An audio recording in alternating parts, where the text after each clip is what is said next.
আজকের পর্বে কাঁঠালের বিচি দিয়ে লইট্টা শুটকি রান্না করে দেখাচ্ছি। গরমের সিজনে এই তরকারি খেতে কিন্তু অনেক ভালো লাগে। এর জন্য আমি এখানে লইট্টা শুটকি নিয়েছি 100 গ্রাম। হাই ফ্লেমে রেখে এটাকে একটু লাল লাল করে ভেজে নিতে হবে। শুটকি মাছ ভাজা হয়ে গেলে দিয়ে দিতে হবে পানি। পানি দিয়ে বলক উঠিয়ে নিতে হবে। খুব ভালোভাবে বলক আসার পর চুলা বন্ধ করে দিয়ে 10 থেকে 15 মিনিট এভাবে গরম পানির মধ্যে রাখবেন। এতে করে শুটকি নরম হবে। তখন এর ভিতর থেকে কাটা ফেলে দিয়ে খুব ভালোভাবে ওয়াশ করে নেবেন। রান্নার জন্য প্যানে নিচ্ছি তেল। প্রথমেই রসুন কুচি দিয়ে ভেজে নিচ্ছি। শুটকির তরকারিতে রসুনটা খুব ভালো যায়, তাই পরিমাণে একটু বেশি দিবেন। শুটকি দিয়ে রসুনের সাথে খুব ভালোভাবে ভেজে নিতে হবে। তেলে শুটকি ভেজে নিলে শুটকির যে একটা কাঁচা গন্ধ থাকে সেটা চলে যাবে। বেশি করে পেঁয়াজ এবং কাঁচামরিচ দিয়ে এটাকে ভেজে নিচ্ছি। বেশ কিছুক্ষণ ভাজার পর যখন পেঁয়াজ, শুটকি, কাঁচামরিচ এগুলোর কালার একটু চেঞ্জ হয়ে আসবে, সেই পর্যায়ে অ্যাড করতে হবে মশলা। প্রথমে দিলাম 1 চা চামচ ভর্তি করে ধনিয়ার গুঁড়া, 1 চা চামচ ভর্তি করে হলুদের গুঁড়া এবং 2 চা চামচের মতো মরিচের গুঁড়া, সেই সাথে স্বাদমতো লবণ। শুটকির তরকারি কিন্তু একটু ঝাল না হলে খেতে ভালো লাগে না, তো যে যার পছন্দ মতো ঝাল কমিয়ে বা বাড়িয়ে অ্যাড করতে পারবেন। কাঁচামরিচ এবং গুঁড়া মরিচ এই দুটো সমন্বয়ে রান্না করলে খেতে ভালো লাগে। আর এই রান্নায় কিন্তু জিরা গুঁড়া বা আদা রসুন বাটা এই মশলাগুলো তেমন একটা যায় না। এভাবে রান্না করে দেখবেন, খুব ভালো লাগবে। দিয়ে দিলাম কাঁঠালের বিচি। এটা 4 ফালটা করে কেটে নেবেন, তাহলে খুব সুন্দরভাবে আলু বেগুন সেদ্ধ হতে যতটুকু সময় লাগবে এর মধ্যে কাঁঠালের বিচিটাও সেদ্ধ হয়ে যাবে। যদি বড় পিস করে কাটেন তাহলে কিন্তু কাঁঠালের বিচি কাঁচাই থাকবে।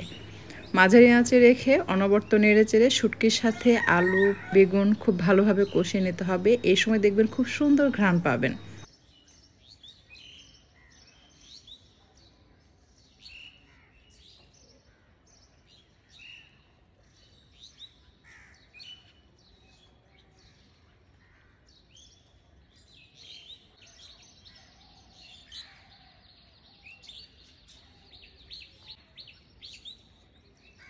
এই পর্যায়ে আবারও 1 চা চামচের মতো মরিচের গুঁড়া এবং স্বাদ মতো লবণ দিয়ে কষিয়ে নিচ্ছি। খুব ভালোভাবে কষিয়ে নেবেন।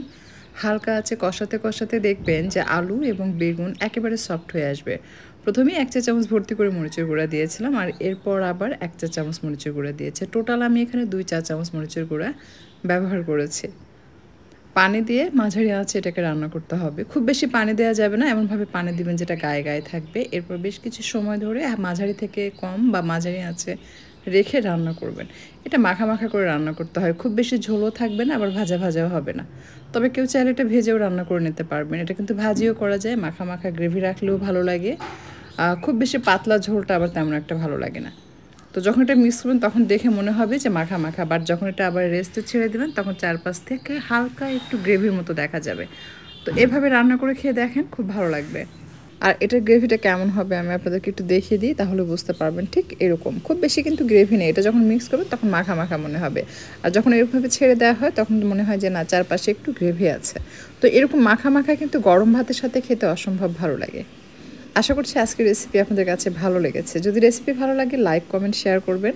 আর এরকমই সহজ এবং মজার মজার সব ইউনিক রেসিপি পাওয়ার জন্য চ্যানেলটা সাবস্ক্রাইব করে নিয়মিত চ্যানেলের সাথেই থাকবেন।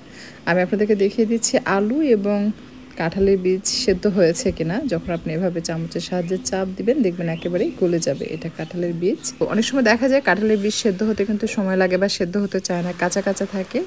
তো একটু চিকন করে কেটে নিলে খুব সুন্দরভাবে সেদ্ধ হবে, চামচের চাপে মিশে যাবে।